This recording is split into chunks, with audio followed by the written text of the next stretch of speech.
Hey guys, today I'm going to be doing my May wrap-up as well as giving you kind of a peek into my June TBR. This is coming a little bit late. It's just been a weird couple of weeks. June has been very strange, to say the least. I read less in May than I was hoping, but still more than the 0 that I was doing every month last year. May was a very busy month for me. I had a 30th birthday cookout thing. I had 2 baby showers, and I traveled to Indianapolis for the Indy 500 because my boyfriend works in racing and was actually working the race. So the end portion of May was incredibly busy. I did a lot of traveling, and then just random weekends of the month.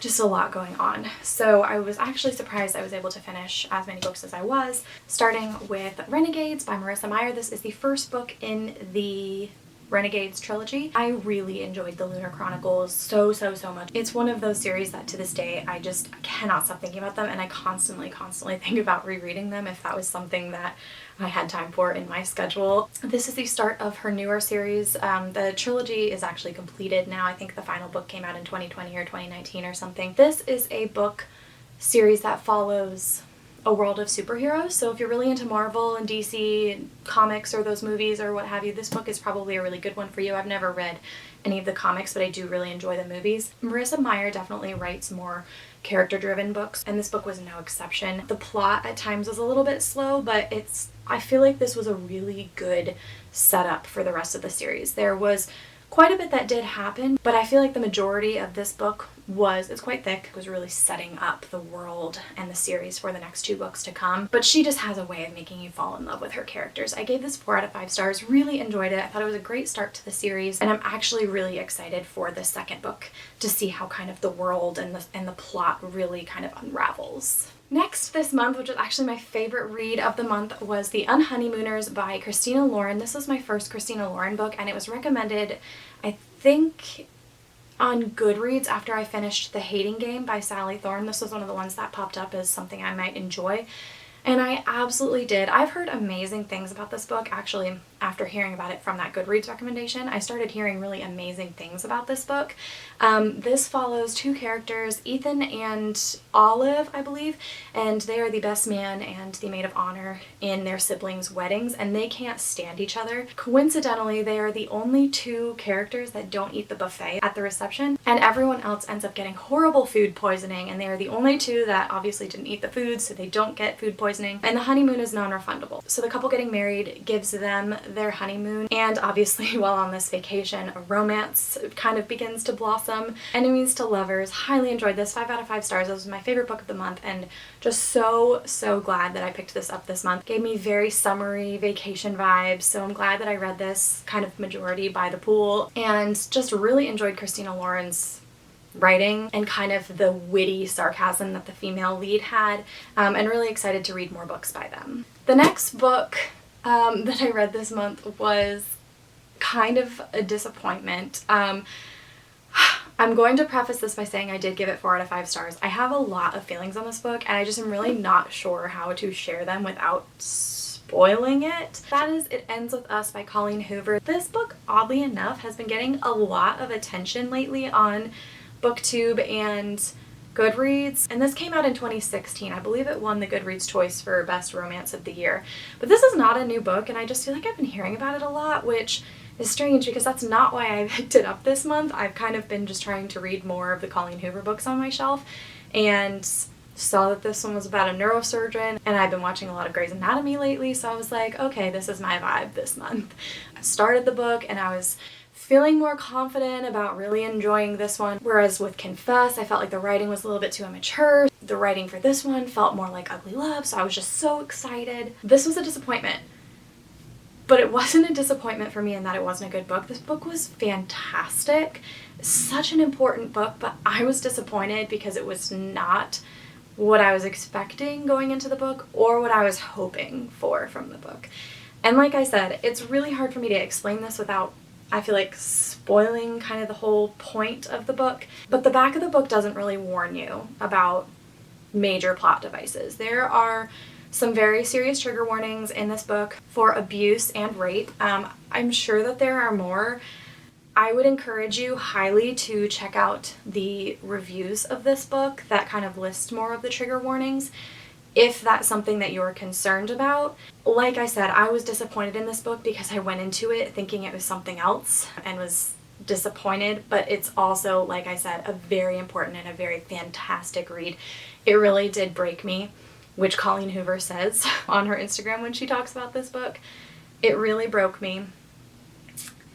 I actually did tear up at this. I don't often cry at books. I might tear up a little bit, but this was one of those where I teared up. It just was very moving. It follows the main character, Lily, and it kind of is told in the present tense, but also in the past through letters that Lily had written to Ellen DeGeneres. And in the past, we look at her first real love named Atlas, and in the present, we follow her new relationship with Ryle, who is a neurosurgeon. This is a love story, but it is not a romance. Let me just put it that way. That's really all I'm gonna say. Great book. I gave it 4 out of 5 stars. Just incredibly disappointing. I was actually watching Mel Reed's reading vlog where she reads this book because she read it recently as well, and she kind of was on the exact same reaction page as I was. Honestly, when I got halfway through this book, I was in a horrible mood the rest of the day because I just honestly truly was shocked. So that's really all I'm gonna kind of say about this. The last book that I ended up reading in May was Scythe by Neil Shusterman. I gave this book 3.5 out of 5 stars.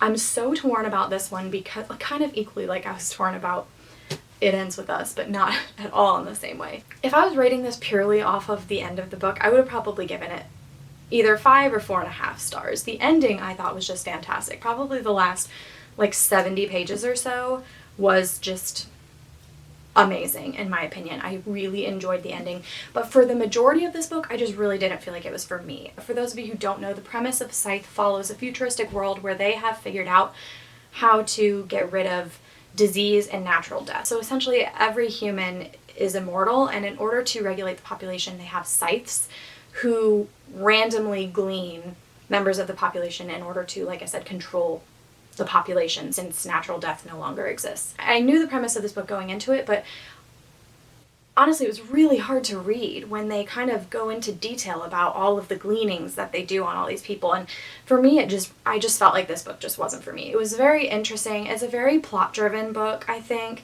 and I, like I always say, am more of a character-driven kind of reader. I always prefer for my books to have interesting characters and character relationships as well as an interesting plot, but I always say that for me a book can still be really entertaining if the plot is kind of just subpar, as long as the characters and the relationships between the characters are really interesting.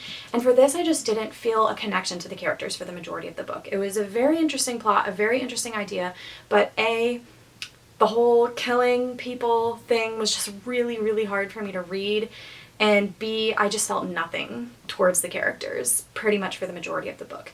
That did change. The last 70 pages, I thought the characters were fucking awesome, but the rest of the book was just kind of, I honestly was questioning whether or not I would even continue with the series. I definitely am now because I'm very intrigued and the ending was extremely interesting.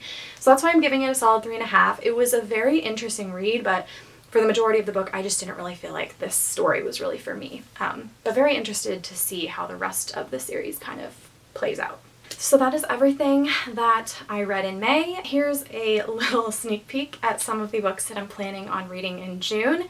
Really excited about my summer TBR. If I haven't posted that video yet, you should actually be seeing it soon. But just the books that I'm planning on reading over June, July, August, and into September, I'm just really, really excited about some of those. Quite a few new releases, or at least new releases from this year that I'm really excited about. I'm kind of in this space right now where I want to read the books that have been on my TBR for so long, but I also want to read the new books that are coming out this year so that I can actually take part in like the Goodreads Choice Awards and kind of all that stuff at the end of the year. So I'm kind of in this weird space where I'm just trying to kind of mix it up a little bit. I hope you guys enjoyed this video. Let me know how well you guys did for your TBRs in May or what you're planning on reading in June. Thank you so much for watching, and I will see you guys again soon. Bye everyone!